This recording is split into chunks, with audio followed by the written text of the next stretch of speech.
Hello and welcome to the RPG Rundown. I'm Seth. And I'm Jeff. From dungeons to deep space, we've got the systems and the stories for your table.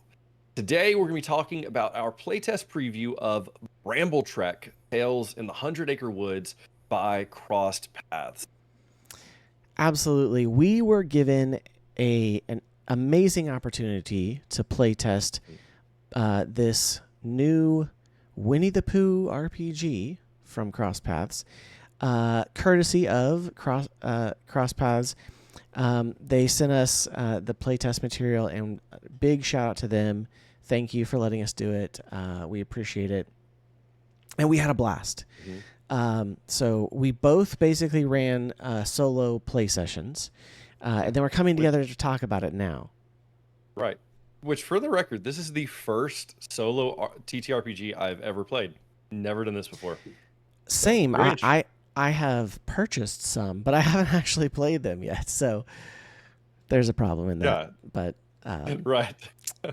But no, this one was. That's the notorious gamer thing, especially really tabletop is. gamers. We buy a lot of stuff we haven't played. It absolutely, especially when you get them on sale, or a humble bundle for the PDFs, whatever it is. But no, this one came along, and it was very simple to pick up and play, but it was surprisingly deep, and we'll get into that. It was very deep. I was surprised for Winnie the Pooh game how deep and challenging it was. And what a crossover! Like, this was the crossover that I didn't know I was looking for, but I'm so glad. Right? Yeah. So again, it's Brambletrek, Tales in the Hundred Acre Woods, now on Backerkit. Wildly successful. We're going to look at the Backerkit in a minute too. Oh yeah. But normally, if you're familiar with us, we do what is called a critical look of an RPG system that we playtest. However, because this is not fully launched yet, we're not going to do a full critical review, but we are going to do a playtest preview. So we're going to hit a few of our questions and answers and have some discussion around it. But mostly, we're just going to chat about our first impressions, chat about everything that we liked about it, maybe some of the things that we thought could be better. Because, again, Brambletrek, Tales in the Hundred Acre Woods, and then also just the Brambletrek other rules and stuff were provided by Cross Paths, and but we all of our opinions and stuff are our own. We did not promise anything, and they did not ask because they are consummate professionals. But again, thank you for the opportunity. Absolutely, thank you for the opportunity. If you have not, you can watch my solo playthrough. It was very simple. I didn't go through a whole lot, but you can watch it on the YouTube channel. That's youtube.com/therpgrundownltn. And so check us out there. But you can watch my playthrough there, and definitely give us a comment. Tell us what we did wrong. What I did wrong. I guess it was just me. I did not record mine. But yeah, so the big thing about this, if you are not familiar with Brambletrek, Brambletrek is an RPG system that is approximately a year old, at least as far as being fully released. They had a core rulebook put out, but the main distinguisher to this RPG system is that instead of dice, it uses a 52 card playing deck. Which is fantastic because it's still RNG. It still has the random element to it. Oh yeah. And not that dice are hard, Jeff, but the fact that they used it not only for determining things, but they also built an entire system to make Brambletrek and this new expansion, Brambletrek Tales in the Hundred Acre Woods, the Winnie the Pooh RPG, to make it a GM-less RPG. Right, fully. Meaning that you don't need a GM. In fact, the cards are the GM. The cards are helping you guide the narrative. and I Which is love cool that. because with all the variables there are in drawing out of 52 cards, because your suit means one thing, your number or whatever means Face something card else. means something else. That every time you play it, you're gonna get different results and a Absolutely. different play. And basically, every time you go through a day in the game, you shuffle and you have a full random set of chances, Yeah, which is pretty awesome. I will yeah. say, And I discovered one thing. I'm just as bad at pulling cards as I am rolling dice. So yeah. yep, that can happen still. One thing I will say, so this is not the first GM-less kind of RPG that I'd heard of.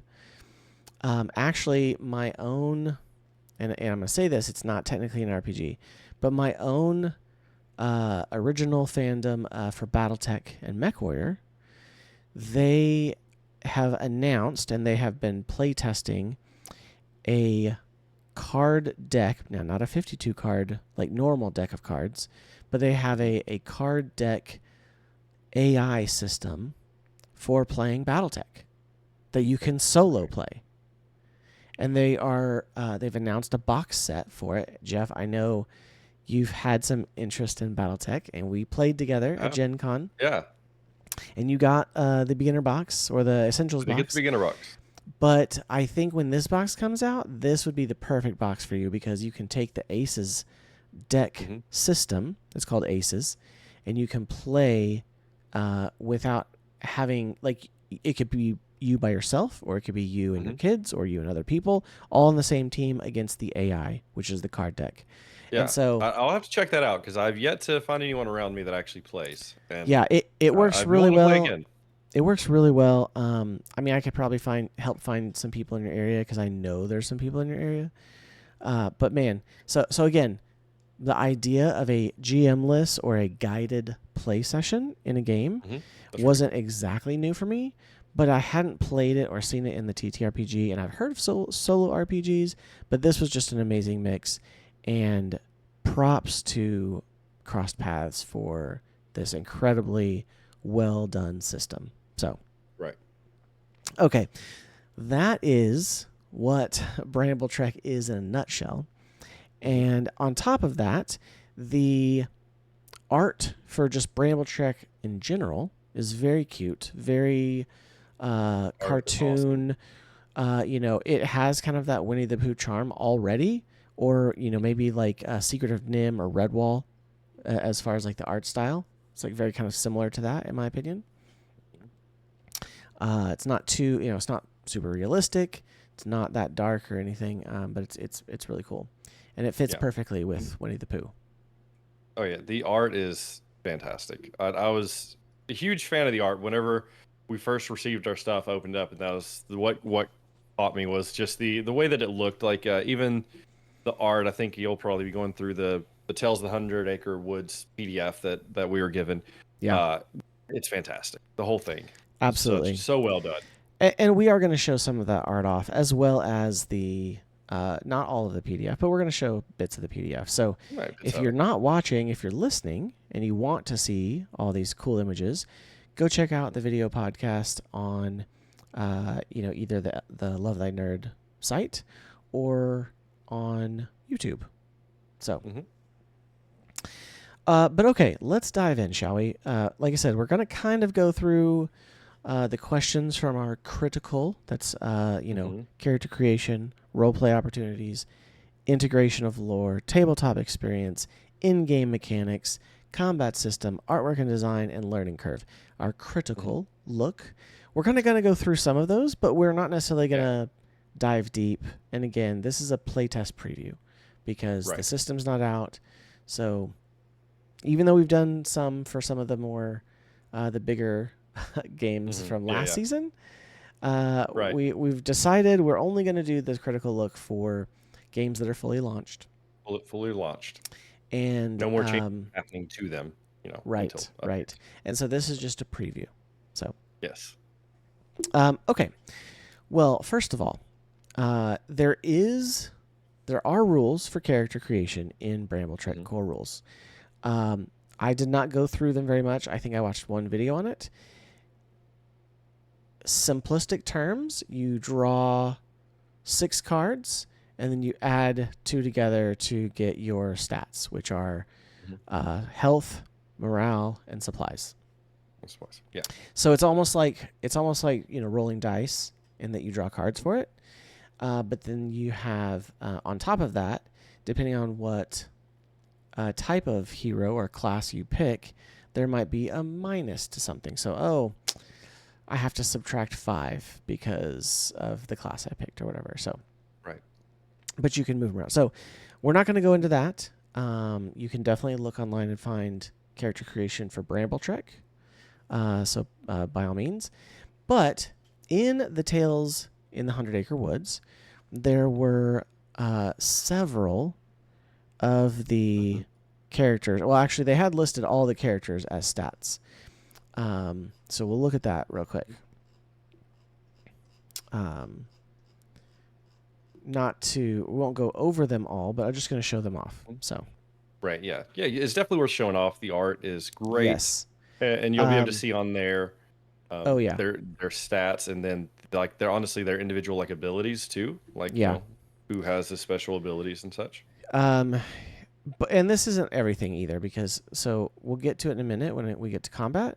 But each character from each Winnie the Pooh character, but also each class from Brambletrek have a tactics table that coordinates with cards that you draw. So anyway, exactly. We have Bramble, who is I think kind of the quintessential hero of Brambletrek.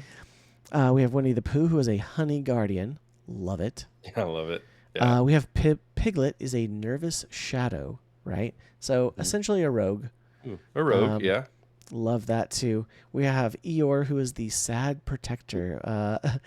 Like he looks like a barbarian, and that's so awesome. I love it. That is awesome, yeah. We have Boundless Performer, so we have a bard with Tigger. Owl is some sort of wizard, but he's a sage of knowledge. We have a Bossy Caretaker Rabbit. I couldn't really give you like what does that equate to? Bossy Caretaker? Right. There's like a staff. So it kind of makes me, and he has, a book with him, so it kind of makes me think wizard maybe? Maybe so. I don't know. Then we have the Wandering Love, which is Kanga and Roo. And I just love the two of them together and how you have both of them firing an arrow. Right, yeah, that's awesome. But then you've got some of the classes that they decided to include from Brambletrek. You have a Snoozer. You have Snoozer, who is a Dreambound Drifter Salvager, who is a Gear-Holding Tinkerer. Right. And those are all of the ones that were in this preview document. Now, that said, because I have backed it on the Backerkit, I know they have already added a whole bunch more. Okay, that's awesome. As stretch goals. Yeah, I'm super excited. So, again, we'll get into that. But those are, the pre-generated characters that we have in Tales of the 100 Acre Woods so far. And they're awesome. I love them. Love the artwork. Love the abilities. Again, just like going back and looking at like Pooh, for example, you have, health, supplies, and morale. But then you have like the 4 abilities for the day. And we'll get into that, but, Sweet Infusion once per day during combat when he can heal himself or an ally for 3 health. Just once per day. Not once per encounter, but once per day. But then there's Summon Bees once per day when he can summon a swarm of bees, harming the crystal for 2 harm per turn. That's an ongoing 2 harm per turn. Right. Which is pretty awesome. Like that. Anyway, lots of cool stuff like that. But let's talk about role play, okay? Again, I did not expect to find myself role playing in the 100 Acre Wood with Winnie the Pooh, but as someone my age, Winnie the Pooh was a big deal when I was a kid. Right. I grew up in the 80s and the 90s, and Winnie the Pooh was it was huge. Not only because the original books were in 2025 are now over 100 years old. But, Disney had put out their Winnie the Pooh cartoons, and they were very wholesome and classics. They were already classics by the time I was watching them, but still. Right. So, like, I grew up watching that, and, mix it with, cute fantasy. Oh, so good. Yeah. And really the way you're intended to do it, I don't know, I did not do it, but the way that it instructs you to do it is you're supposed to like kind of journal as you do it. Yes. And so you're like kind of supposed to journal it out like you're writing a story of the events that are happening. And since all the events are random, like your story can take many different absolutely many different ways. And I'm not much of a journaler, so I did not write everything down. But if that's you did, okay. I could see it being really cool. And that's okay. But it worked just fine without doing that. But if it is your thing. Yeah. Well, and I, another YouTuber that I saw was like, well, I'm going to use the video as the journal. So that's cool. Oh, yeah. So one thing I will show off here that they talk about, what is a solo RPG? And essentially, all you need is a journal for taking notes, a deck of 52 playing cards, and a character sheet. And I have to say the character sheet is, it's no more and no less than you need. It's really great. Honestly, I've seen a lot worse. Right. But being able to play with just that is fantastic. I obviously neither one of us had the Winnie the Pooh themed or Brambletrek themed deck of cards. I don't know what deck of cards you used. I decided to just go on Amazon and buy a deck of cards that was as appropriately themed as I could find. And it was this really cool one. Came in a little wooden box called it says The Great Outdoors on it. And I was going to order that, but I did not order it in time. And I had a regular bicycle deck of cards. I mean, that's okay. But like the Ace of Spades is the spades, the suit of spades are all trees. Right. And so that is awesome. So you've got and then when you look at like the Jack of Spades, like look at this. So the Ace of Spades was like a big thing. Then you have the Jack of Spades, and it is a pine cone. That is awesome. Those all are very tree cool related. Let's see. Yeah, the Queen of Spades is then a sapling, like it just is so cool. No, those cards honestly are perfect. They're themed very well for this. Absolutely. And then you had the clubs were a cloud and sunshine. Yeah. And then you had the diamonds were all mountains. Let's see. Yeah, so like the diamonds were all mountains. So you had like a mountain pass, kind of thing. Yeah. Oh, and then the hearts were actually like rivers and waterfalls. So yeah. So then you had like kind of thing. So yeah, those are great. Super cool deck. Yeah. And like I said, that's a really cool deck of cards. About as thematic as I could get it. The Jokers are even bears. So oh, that's perfect. Yeah. Kind of Winnie the Pooh. No, just kidding. But like I said, that was as close as I could come.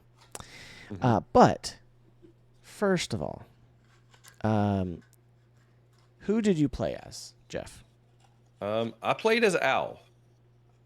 Love it. So the Sage of Knowledge. Would say he played sort of like maybe a sorcerer, if you put it in D&D terms. Yeah. So the chance to role play in this game comes from the fact that, or as the story goes, you are either playing as one of the Winnie the Pooh characters, or you're playing as a Gnawborn. That's Gnawborn, and it's a mouse essentially. And that mouse, Bramble is the prime example, and essentially.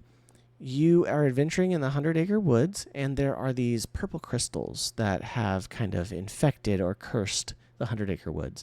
And so you're trying to figure out why. You're trying to solve the curse break the curse in certain areas. It's very cool. Again, not deep, but you could take it any way you want, you know? Right. And so there's and a lot your of card things. draw will affect what you do every day. Absolutely. Absolutely. So there's some really fun storytelling opportunities. And then, like you said, the point is that as you go through a day, you're journaling and you're keeping track of there's 4 events that you'll have each day. So you keep track of it and figure out what you did. So, and then in that regard, because it's especially if you're playing solo and you're journaling, that's how you can retell the story, right? Rather than having to record it or whatever. Right, exactly. But along with that, I feel like, them combining the fantasy elements that they did with Winnie the Pooh works very well. And I think that it can, lead to a really fun experience, whether you're playing solo or with a group. Right. I think that playing in a group would be really interesting. I'd love to see how that would play out. I will say, I think we kind of mentioned a little bit earlier, or off camera. I think that you're kind of intended to play more than one character, because I do remember reading at some point, I read a lot of this, that you'll pick up other characters as you go. And in my playtest, I did not play it as multiple characters, even though, as I was talking about it with you, I realized I had Pooh with me. I was playing as Al, and then I went to Pooh's house and I got to explore like Pooh's cabin and stuff. And Pooh was with me, and so in my combat and stuff, I probably should have used him. Yes. I did not. Absolutely. And I got my butt handed to me. I'm not gonna lie. I got beat up in a Winnie the Pooh game. So, cross paths if you watch. When you go through that, maybe make it a little more clear in the tale, in Tales in the 100 Acre Woods document. Maybe for an easier time, start with 2 characters, because I didn't do it either, but I also only ran through 1 day and 4 events, but 3 of those 4 events were combat encounters. However, I beat the first one, and I played as Pooh, by the way. I played as Winnie the Pooh, who is phenomenal at staying alive because he has shields and healing and all sorts of fun abilities for mitigating damage. Not a lot of attacks, so it was taking me a long time. So I actually, if you go back and watch the video, I actually started combat and then I just skipped. And I paused it so that I didn't have like an hour and a half video of 20 minutes of Pooh mitigating damage and then finally defeating the opponent. Right. Yeah. So Al is a glass cannon. There's a lot of stuff that like you can put out there. So he has a lot of like sort of like the bees you mentioned earlier with Pooh, where it can do damage over the next 2 or 3 turns or whatever. Yeah. So it has that, and then like you can kind of couple that with some abilities he has, like mitigate damage coming his way or skipping the opponent's turn, different abilities like that. But with that said, absolute glass cannon. He only has 8 health to start with, and I don't think, like with my first combat, he got knocked out or whatever, and so then I was using pretty much half health from there on because I had no methods of healing really. So, it was fun. So the character sheet document that's in there, it actually is like, I don't know how many pages it was. It was a lot of pages, but it was basically a big character sheet and then a whole bunch of several little character sheets, info on how to use it, and then a whole bunch of essentially day journals. So like a day journal would look like this, where you have all the information for the cards you draw and things you fight, to then the your journal section for the day. Right. And so I did fill it out. Which is really cool. I fought a Heffalump there, which I went ahead and just drew out of the book. Nice. But there, like I said, I think if you fill the big sheet out for your main character and then so use some of the other sheets for side characters, I think that's an easy way to keep track of it. Yeah, I think so too. But yeah, it's. I absolutely agree. I think it's meant to probably play with multiple characters, and still have that party aspect. Having someone to do damage, someone to mitigate damage, someone to heal, someone to Still have those roles you'd have in a normal tabletop party. Absolutely. I don't think either one of us played it long enough to No. or to realize that we probably should do that. Right. To realize that we needed to do that. No. Yeah. I'm trying not to get too far ahead. I was gonna say some of the mechanics in it I really like the hollow, which I'm sure we're gonna talk about in a moment. Yeah. Very. Well, let's go ahead and talk about that real quick. Yeah. So the mechanics of Brambletrek, again, based off of drawing cards out of the 52 card deck, and essentially, once you have your characters and you're starting your adventure, you draw 4 cards for the day, and you lay them out. And then, like I said, easiest way to do it is to record them on said,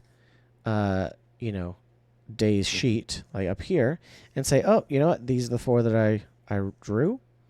And so, in mine, I drew a king of spades, a queen of spades, a king of diamonds, a queen of spades, a 7 of spades, and a queen of diamonds. So king and queen. So high cards, I probably had not shuffled them very well. Right. But what's really cool go ahead. is that each card and suit give you a meaning, like you were probably about to say. You're right. That's what I was going to get into. Yeah. And so essentially, in the document, there is a table. And in that table, it says what happens when you draw, an ace, or when you draw a 2 through a 4, or when you draw a 5 through a 7. And so basically, it's kind of a how did I get here? So, that's something else entirely. That was a pre-adventure thing. So the table for like the day's events, you have a full table for each suit. So you have a full table for 2 through ace for hearts. Right. And so then you have or for diamonds. So I had a king of diamonds, and it was a dark hollow whispers of something lost and hidden. As you step forward, the air grows tense. Something is waiting, and it's a combat encounter. But it wasn't actually a prompt to go to the hollow, which you got, and so we'll talk about it in a minute. So that was a combat encounter. For the most part, anything red is, other than being combat, is a good thing, and then anything black is a bad thing. So Absolutely. If you draw a king of diamonds, usually it's yours in that instance is a combat, but like if you drew like a 5 of diamonds, something's going to happen, and you're going to get like +5 supplies. Right. However, if you drew a 5 of spades, something happens and you lose 5 supplies. Yeah, so and it's the suit mattered, and it's pretty consistent across the board. Like I had the 7 of spades, and so I heard a rustling in the bushes, and I froze, waiting, but nothing happened. But I did get the feeling that something was there, and so I lost 3 health and 3 morale. So, now that said, right, yeah, these are all the 4 events for the day, right? And you, as your heroes, have some abilities that can be used. Some of them for combat, and some of them just say once a day during an event. So I could have maybe negated the -3 and -3 events with something that, some ability that someone in my party had. Yeah. So that was something that was pretty awesome as far as the mechanic goes. As far as there is a way to skip combat events by what is it called? Overcoming the odds. Yeah. And so I did do this in my playtest, and so you can see it on the video. But you can essentially roll 3 cards, roll 2 cards and play high card against yourself to see if you can get the high card and overcome one of the combat encounters without having to play it. Okay. It's very I cool. did not do that. Yes. So that's Boy, how that's a nice mechanic. that is how Yeah. I got through one of the combat encounters. Okay. Very nice. Yeah, absolutely. So there's that, and then another type of event is the hollow. I did not get the hollow in my pulls. So Jeff, why don't you explain that? So yeah, once you enter the hollow, and so I think the way that I entered it was yes, right here. It is a Jack of Diamonds, but I think there's other ways as well. Or like a 10 of spades will get you there, but you enter into an area called the hollow. Now you can also get there. It says you can get there through health loss, morale loss, through a mysterious path, which is how I ended up there, and through crystal influence. But what you do once you enter the hollow is you basically create a grid of face down cards, and it is a 5x4 grid. So you deal them out 5 cards and then 4 rows, and then you basically put a card face up in the middle. And the face up card, it indicates like your starting point, kind of how you got there. But then you get to flip one card, and whatever you flip, you do the events on that card. And you basically just do that, and you always have to flip a card adjacent to the card you had just flipped. Based on what that card is, again, same suit and number. There are different events that are hollow specific. But then once you've uncovered 5 clubs, you gain awareness, and you can escape the hollow essentially. But it's a really cool. If you're watching the video, there's an image of the grid that you can lay out. So, and it's clubs only, huh? To get out. Yeah, so it says here there's like a fog of uncertainty. It says if you encounter at least 5 club cards, you must shuffle all remaining face up down cards to the back of the deck and replace them. Okay, hold on. A certain club prompts you to move to... Where is it? Anyway, yeah, once you gain awareness... Okay, maybe I'm mistaken. I will. It should be noted, I did not actually escape the hollow. I died in here. Okay. And so like you it must says, collect 3 memory fragments. That's what it is. Yeah. You have to collect the memory fragments. It's the club thing is you get to reshuffle all of them. Oh, okay. So yeah, 3 memory fragments are the fragments appear on specific heart and diamond prompts. And diamonds. Yeah. So as you're going through, again, the positive cards. The positive cards. Yes, the positive cards, your hearts and diamonds, but not all of them. So like a 2 of hearts gets you a memory fragment, but a 3 of hearts gains you 2 morale, right? A 5 of hearts gets you a memory fragment. A 7 gets you, And so there's just certain ones. You got to kind of be lucky, but you have to gain 3 of those to actually be able to test to try to get out. Yeah. And so, once you collect 3, you can do that. Or if you complete all the cards in the hollow, yes, then you've completed it, and you can leave without needing fragments or losing resources. So if you slog through that many cards, 20 cards, then you can... And if you do, good on you, because... At least as playing Al, I got destroyed in my second encounter in the hollow. So, but again, like my second combat in there. It's probably because we were playing as a single character. True. I honestly, in playing the Tales in the 100 Acre Woods demo here, you should have Pooh with you, and Pooh should be participating in combat. I did not do that because I really didn't think about it till we were talking about it before we recorded, and I was like, I actually had 2 characters, and I didn't use my second character. So that's on me. And Pooh is a healer / damage mitigator. So yes, and so in a big way, that I probably would have done a whole lot better if I'd have brought Pooh in there, because like you said, you played Pooh, so you know how well he was at mitigating damage and healing. Right. Whereas Al had very little of that, no healing at all. But because I only played Pooh, I couldn't dish out enough damage to go quickly. So right. Yeah. Because it doesn't take that long, honestly. Al dealt a lot of damage. Yeah. If he could, quit taking damage. Yeah, because like the highest health that I've seen in the game is 12. And so, I mean, honestly, 2 or 3 hits from decent damage attacks could, end it. And one thing I guess we probably didn't go into much detail on combat itself, but in combat itself, you draw 4 cards, and the cards you have in your hand are different abilities that your character has that you can then play at per turn, and then your enemy, you draw a random card that says what they do to you. And so every enemy in there has like a list of things that it does. Some are pretty devastating. Like if you draw an ace for your enemy, you're gonna have a bad time. And I did in the hollow. My enemy drew an ace, and I think it hit me for like 11 damage or something. It was wild. I don't even remember what I was fighting, but it was pretty rough. That was rough.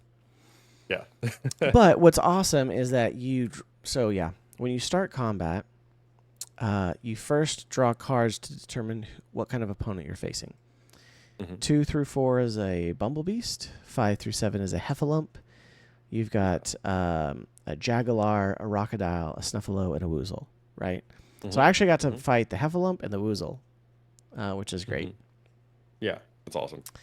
But that said, once you have that, then you know what your opponent's health is. You also know what tactics table to use for your opponent. So then you have your tactics table for your opponent, and you have your tactics table for your characters, and which again is a 2 through ace tactics table because you're drawing on the cards. And so, like Jeff said, you draw 4 cards, and what's cool is that it's not just random for you. You draw 4 and you play 1 each turn. And so it does give you some choice. Some strategy. Yeah. And then once you run out of 4 cards, you start a new round of combat and you draw 4 more cards. And so then you can keep going. I honestly think if you have more than 2 characters, you may not get out of the first round. Right, yeah. I wouldn't think so, because at that point you're going to play 8 cards really before you get out of your first round. So yeah. Neither of us can speak from experience because we didn't do that. We didn't do that. That's okay. I'm looking forward to finding out. So I know, honestly, for real. But yeah, so it's really cool. And what's awesome is, like, again, I'll let you talk about Owl's tactics, but like Pooh has one called Sticky Shield, and it's coat yourself in enchanted honey, reduce the next attack's damage by 2. Love that, right? So you're not having to keep track of spell slots. You're not having to keep track of any kind of resources per se, unless you have an ability that is multiple turns, like ongoing turns. So like Pooh has one called Guardian of the Grove, and you summon a great bear spirit that protects you for 2 turns. Well, it doesn't really tell you how it protects you, so I just took it as it mitigated all damage. Oh yeah, yeah. I mean, makes sense, right? I figured the simplest answer is probably the easiest. But you do have to keep track of, okay, it's been 2 turns, my bear spirit is gone. So yes, stuff like that. Yeah, but give me an example. I want one of Owl's, because I'm curious. Yes. So Owl's, like, there's a few things, like he had Mystic Shield, which meant the next attack against you deals no damage. Some that I kept getting was like Arcane Volley, which was great. This was my 9 if I drew a 9, which was deal 3 damage per turn for the next 2 turns. So it deals awesome. 6 damage over the next 2 turns. That's basically Chrono Shift.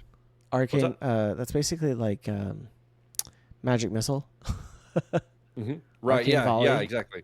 Sort of like Magic Missile, yeah. And so there was like Arcane Ward, which reduced incoming damage by 3 for the next 2 turns. Then there was Celestial Calling, which I thought was cool. Summon a spectral owl that deals 2 damage per turn. And from best I can tell, that was just indefinitely. There's no endpoint for that one. Nice. Yeah, and so just things like that. Eldritch Surge, deal 5 damage and stun the opponent for 2 turns. I never drew that one, so I don't exactly know what a stun does. I would assume it basically loses turn, but right. And I think that's the thing that will need to be made clear in the final document, especially if it's meant to be played without the core rules, because they do say that you can you can use this to play without the core rules. So we do need to know, again, cross paths. I hope you're listening.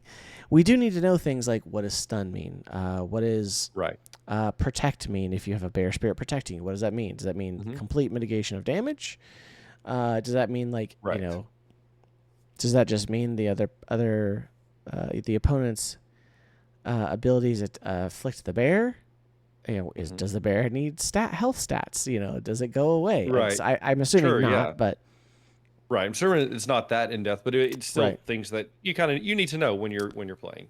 Right. Or if it says their attacks are slowed, what does that mean? What does that mean? Because I think there was one in there that said the next attack is slowed or something. So, Right. But even one here is like said, Mind's Eye was like, see a step ahead, your next attack automatically hits for full damage. Best I can tell, all my attacks hit for full damage. So I don't know. Unless the opponent has something that would mitigate the damage. Okay, maybe that's it. Maybe it would just give out its mitigation. Because there are, so when you look at your enemies, your opponents, they have some abilities too. Now that said, in the rules it does say you don't have to play with their abilities. But they do have abilities. So like the Heffalump, for example, has Earthshaker Stomp. When reduced to half health, the Heffalump stomps the ground, stunning the players for 1 turn and dealing 2 damage. I mean, that's pretty big, right? But that's also where it says, like I said, again, making sure we know what stun means, kind of thing. There's also Crystal Resilience. If they take more than 4 damage in a single turn, the Heffalump's crystal pulses. Then this reduces all damage taken for the next 2 turns by half. So the by half, would mean maybe like the ability that you had meant that, okay, you get to go ahead and do full damage as opposed to half damage. So. Yeah, which makes sense, and I guess you would know that as well since you're the one drawing the card. That that the damage would be mitigated. So anyway, I think that's. For sure. But again, amazing job, Crosspaths, of creating the tactics tables for both the opponents and the characters. Absolutely love them. Super creative, very on brand for Pooh and the fantasy mice. So love it. Yeah, exactly. I think that's enough on combat. Let's kind of move on because, like I said, this is a preview. We're not going too in depth. Let's just talk about the art. I stinking love it. Not just the full art of the characters. Like, I also love the hand drawn art for the opponents. So, like, for example, you've got the Heffalump here, and it's got like a wanted or a beware poster. Right. Of a hand drawn. Yeah. It's so good. Yeah, and then around it, there's like this extra Heffalump all art, around it, which is very cool. I love it. And I love that that lower opacity art that's all around each character too. Like Pooh has some around him, and Al has absolutely, around him, and it all fits. It looks so good. Yeah, it really does. They've done a phenomenal job. I can't wait to find out who all the artists are because man, they absolutely nail the artwork in this game.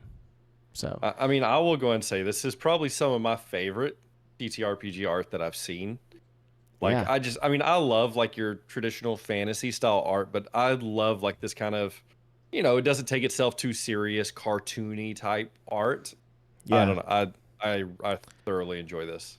But I mean, the art for all the characters looks like it's right out of Winnie the Pooh.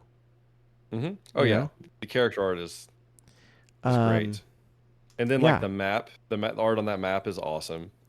Like I would like to have that as a big printed out map. Oh yeah. Oh, so that's the thing too. In there, they're going to have a big cloth map of that. Oh, are they really? Yeah, oh, that's cool. So, right now I have not opted for the cloth map, but we'll see. I may go back and add that on. But still, that is cool. Also, I love how it's misspelled. Drawn by me and Bramble helped. I know. So. And then like Acres, like AKER on there. Yeah. Yep. Oh, it's great. It's so good. So, which, again, the whole thing harkens back to Christopher Robin, a little boy with an amazing imagination. And I love that for this game because at the end of the day, TTRPGs are all about imagination and storytelling and cooperative play in a lot of instances. But this can be solo play, so it can also just be about imagination. And it is simple enough. The Brambletrek system is simple enough that I think kids at a certain age, if they're taught how, can absolutely do it by themselves. Yeah, I think so. I think that again, it just kind of depends on their comprehension and stuff. But man, like you could absolutely do that. I could see 7, 8, 9-year-olds playing this, Hmm. or you with your kids playing it as a Oh yeah. group. So Yeah, cool. actually, I plan to take my daughter back through this and let her try to give it a shot as us like playing together. Yeah. And No, with it being GMless, we could both be playing. I think it'd be a lot of fun. exactly. Yeah. Because then, even though other TTRPGs and a Hmm. lot of players and DMs alike forget this, it's all supposed to be cooperative. Like the DM is Hmm. also cooperating with you and hopefully should be your biggest fan as players. Right. Um, Yeah, exactly.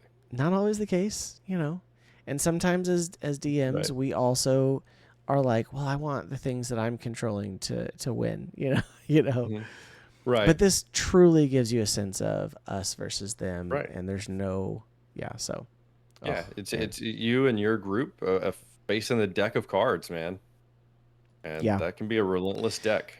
absolutely, absolutely. Well, real quick, let's look at where the Backerkit is because, boy howdy, has it done well. Um, it started out with a goal of £1,000 because they're British, so a little over Okay. $1,000 US. They are sitting at 1,600. No, excuse me, 1,062. Excuse me, 100,062. Man, I cannot think of it. 162,000.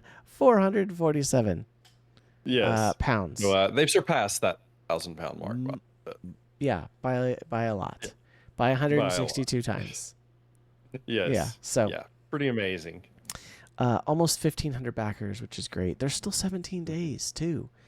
I think that they could easily hit, 300, Mhm. maybe even 500.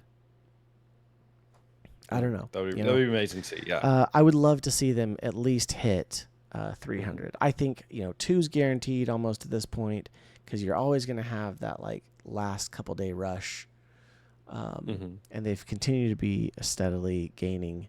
I'm cheering you on, guys. It's so cool.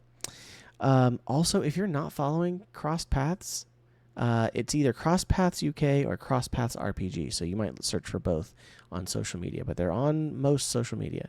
But they have some amazing TikToks and Reels, and they are Okay. excellent for showing you the system, for showing off things in the campaign. Um, Hmm. yeah, just it's very cool. But they give information on what is a GMless RPG. They talk about all the different Right. things. Uh, the stretch goals they've reached so far are sticker sheets. Physical pledges will receive a printed sticker set with characters and items. Getting that. New Hmm. Nice. legacy. A brand new legacy unlocked at 30K, which basically the legacies are the classes, is what they're called. Hmm. So Right. legacies are Yeah. classes. So that was one at 30K. Then they had printable cards. All pledges will receive a print and play set of tactics cards. Love it, because then you don't have to look Hmm. through the book just for your tactics table. You can have a Yeah, card. that's fantastic. Yeah.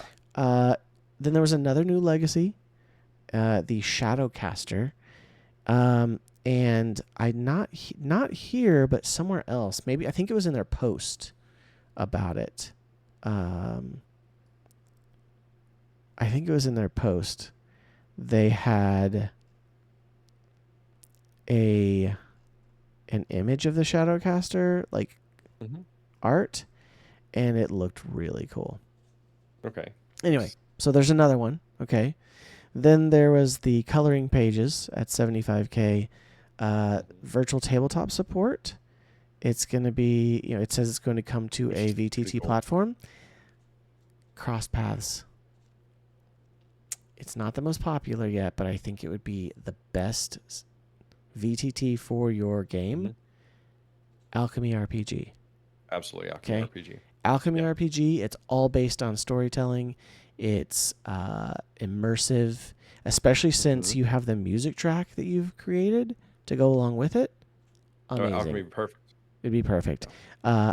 In fact, I am going to hit up the Alchemy RPG guys because I have a few open lines of communication with him, and I'm going to tell them to look at your stuff because it would be amazing. Yeah, it would be great, especially the way they build for certain systems. They'll build out the art and stuff to match the system. It would be now phenomenal. that said, cards are a lot different than dice. This is true. But I think that I don't think it would be as hard as it might seem. I don't know. I'm not an expert. I was gonna say I'm nowhere near an expert on that to know how difficult it would be, but looking into it. Anyway, that's cool. Music track at 105K. Animated wallpapers. Again, Alchemy RPG, animated wallpapers. For desktop and mobile. Animated playlist. So we'll curate and put and create ambient playlists to capture the theme, which is cool. That's pretty cool. Yeah. Then there's a legacy guide. I love this. It unlocked at 150K. How to create a legacy. How to create your own legacy and tactics table. Mm-hmm. So you can have basically custom classes. I love it. Yep. That's pretty awesome. And then a campaign expansion is at 180K. We're not there yet, but that's the next stretch goal to unlock. So I'm just so excited. I really am for this. Again, you can do it as solo or as a group or with a house mouse, which is what they call a GM. And I love that. That is awesome. A house mouse is great. A house mouse is fantastic. So adorable. Brambletrek. You can also get the original Brambletrek book as part of it. There's how to play info about the book.